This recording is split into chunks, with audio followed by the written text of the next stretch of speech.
lege ich mal los. Ja, wir stehen hier vor den Stolpersteinen von Henni Hein und ihren 3 Kindern. Erich, Georg und Gertrude. Ich hatte ja eben schon bei der anderen Stolpersteinverlegung gesagt,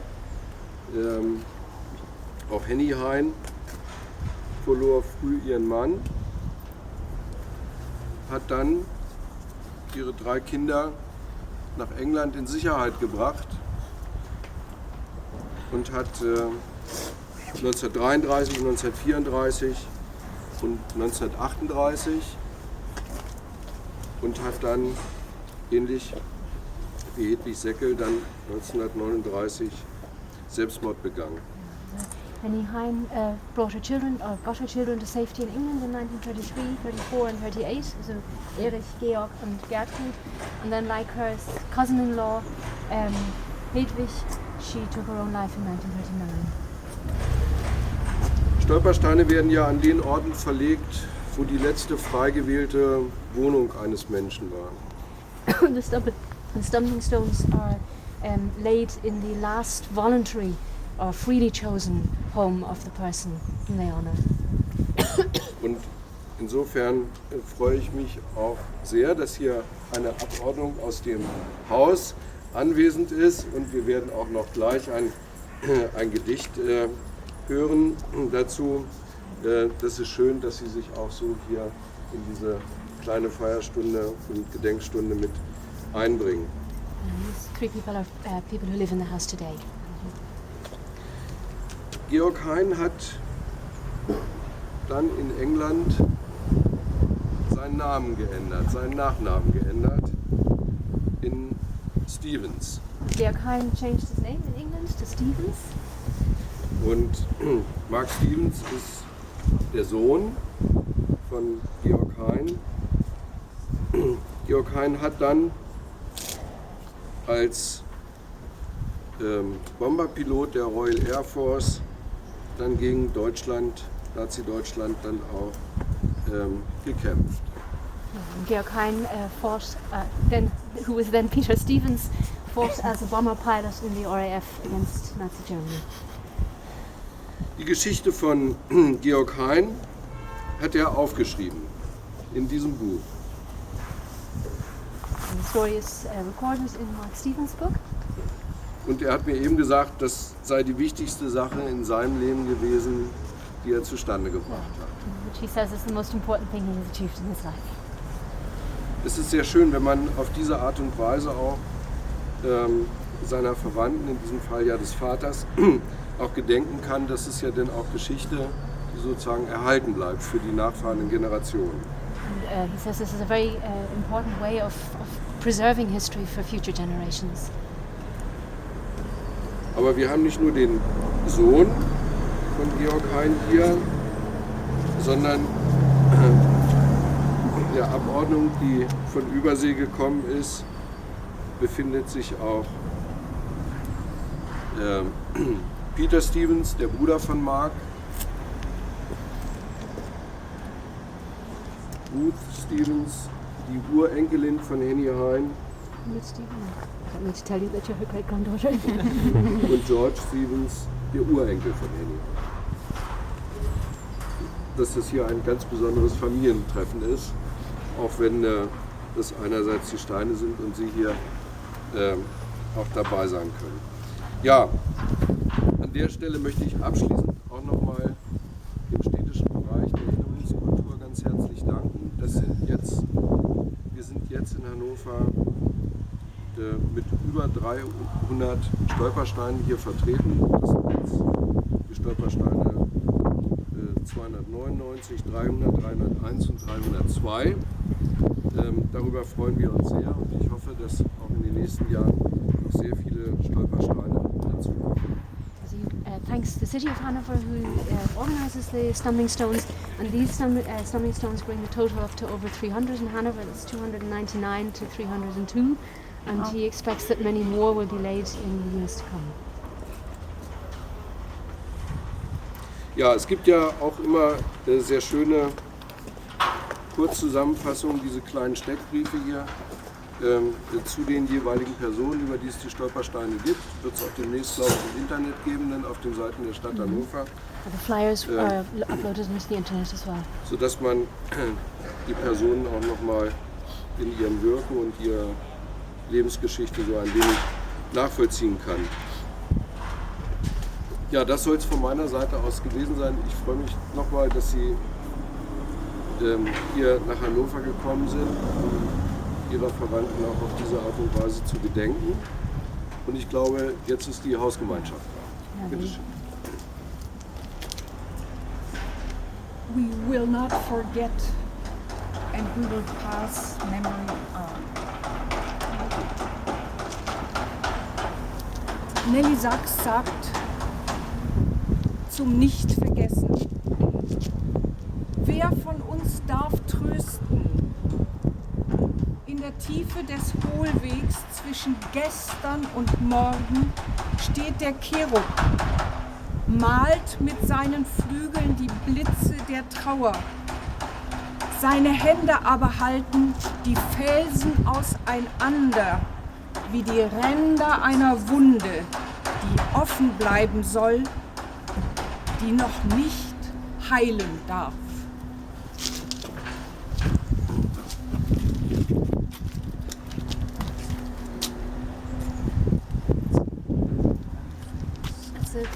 A poem by Nelly Sachs. It's called The Choir of Comforters. Which of us may give comfort? In the depths of the deep path between yesterday and tomorrow stands the cherub, grinds with his wings the lightning strikes of sorrow, but his hands hold the cliffs apart, the cliffs of yesterday and tomorrow, like the edges of a wound that must remain open, that may not heal.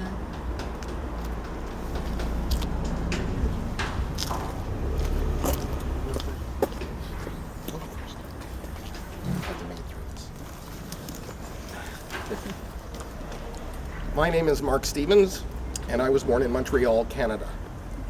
Today I live in Toronto. I am the grandson of Henni Hein, née Seckel, and the son of Georg Franz Hein, both residents of Hanover.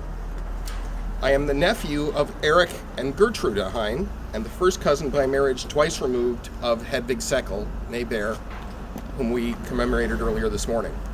I am very, very pleased to be here, along with my brother Peter from California, his children Ruth and George from Israel, my cousin Marion from Connecticut, who is the granddaughter of Hedwig Seckel, and my cousin Jayson Tobias, also from the United States, who is the great-grandson of Hedwig Seckel. Our family owes thanks for today's events to the following people.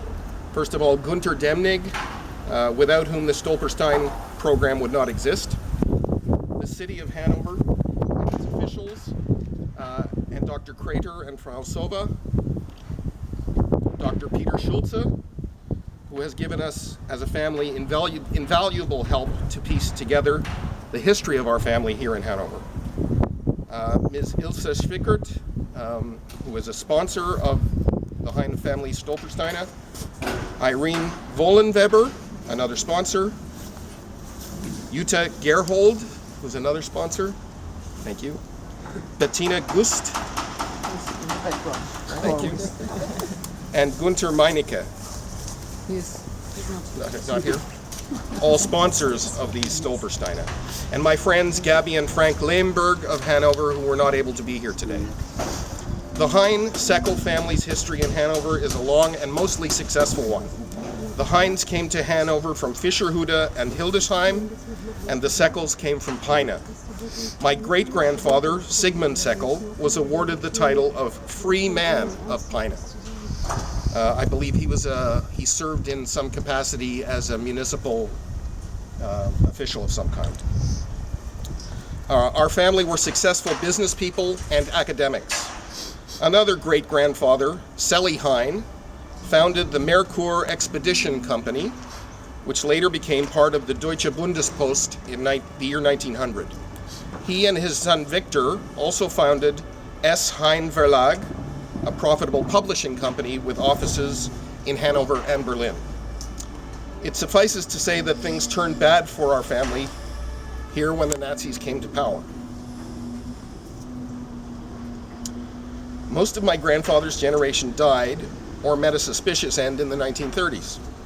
My uncle Erich, who was only 17 years old in 1933, persuaded his mother to allow him to move to London, and my father followed just 6 months later at the age of 14. My aunt Trude was only able to emigrate to England in 1938, but the cost of all of this, combined with Nazi policies to liberate Jewish wealth, left no money for my grandmother and her first cousin by marriage, Hedwig Seckel, to leave Germany. But Hedwig did get her 3 children out of Germany, and all of them ended up in the United States. I'm very pleased that 2 descendants of that family are able to join us here today. Sadly, Henni Hein and Hedwig Bayer Seckel were unable to leave Germany, and each of them took their own life here in the summer of 1939. Very brave women indeed. The other remaining great aunts and uncles and cousins who stayed in Germany, sadly all perished in the Holocaust. While we do not lay Stolpersteine in their names today, we certainly remember them and honor their memories.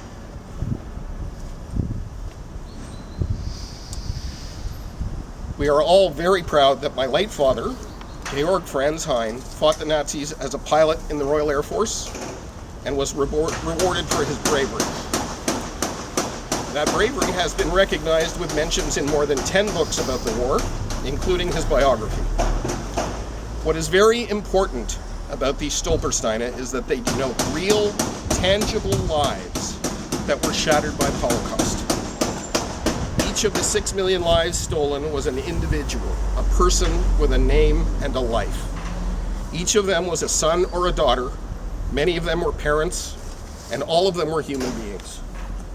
We must remember that each of them was a person, and each of them had an identity and a life.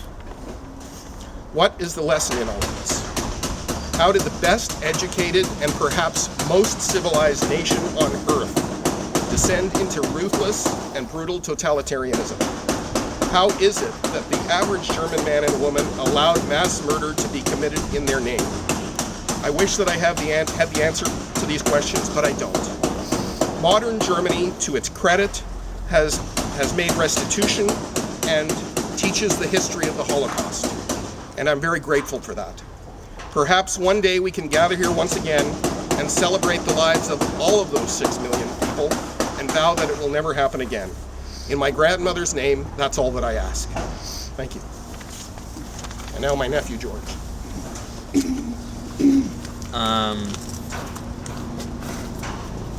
So I'm named George. I'm named after my grandfather Georg Hein, who I never got to meet.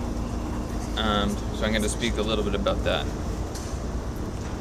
I want to start off with a quote from William Faulkner, who is a genius of the human memory and a great American writer of the 20th century.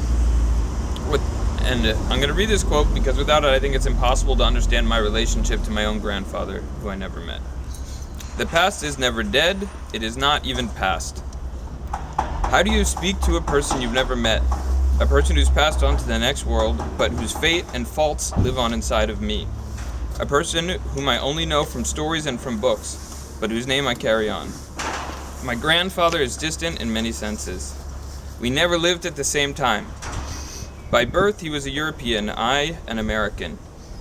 And he always maintained a certain distance with the people we knew in common, my father, my Uncle Mark, and my grandmother. Yet despite his distance, he still defines so much about me. I'll carry on his given birth name and adopted last name till my dying day. The Holocaust for me will never be a historical occurrence. It's something seared into my soul, a pain that continues to afflict me and my family and my people. My uncle Erich's awareness and my great-grandmother's sacrifice made my grandfather's survival possible. Now my grandfather's choices made my life conceivable. Yet the muddied relationship between those three and the monstrous regime that separated their life's course created pains that my grandfather would never shake. And we, their survivors who grew up in relative peace and prosperity, share some measure of these pains, pains which will take generations to fully fade from the family. I will not lie, my grandfather was not the world's greatest human being, certainly not the world's greatest husband or father, and it is doubtful that he should have been a very warm grandfather. But history does not always call for wonderful grandfathers. The defining hours of his life called not for compassion, which he lacked, but for courage, which he held in abundance. His was a great generation. Even among his fellow pilots and POWs, his fortitude was remarkable. His comrades and even his superiors were often awed by his cool, by his valor in terrible darkness, by his willingness to sacrifice his own safety. His prolonged flirtation with death as a bomber pilot was brilliant preparation for his years as a POW, when he lacked Geneva protections, yet still risked exposure and death by helping countless escape attempts. So I want to share a quote from some of the leaders of the Warsaw Ghetto Uprising, who are also Jews who also fought back against the Nazis, and who are also heroes to me. This is from one of their newspapers, published inside the ghetto. To those who were the closest to us, that in their names we went to battle, we turned towards the anonymous graves of the dearest of our friends, who died in combat with a mighty force. We have always wanted to live a life of freedom, but if it is determined that we shall die, our wish is to die as warriors. That our death will be a proud and honorable one. Our cause was never to win in arms. Victory wasn't ours to begin with. We chose to defend our spirit, and our spirit has not been slain by the enemy. Death is neither defeat nor disgrace. And a force of violence that crushes down a handful of rebels is not a force that is won. We have achieved our will. We held arms because we could not accept the thought that thousands of Jews, men, women, elders, and children were being massacred. Because we did not want to be taken as sheep to the slaughter. Because we did not want that when the day will come, history will tell that the Jews of Poland died a pathetic death, with not even a single sign of resistance. We lifted the banner of resistance. Our breakthrough is a cry of great revisionism that no force will ever silence. They can capture us and kill us until the very last, but they will not silence the cry that will be heard beyond our graves. Grandfather, even though you two have gone to your grave, your cry of resistance will never be silenced. It is immortalized thanks to Uncle Mark's book, and now it is immortalized on the streets of Hanover as well. It is a part of each and every one of us in this Stevens tribe, and we will not perish from this earth. We will not let it perish from this earth. May God grant us the self-sacrifice of my great-grandmother, the wisdom and foresight of Uncle Erich, the unshakable courage of my grandfather, and the sanity and decency of Aunt Trudy. We could do no better service to their memory.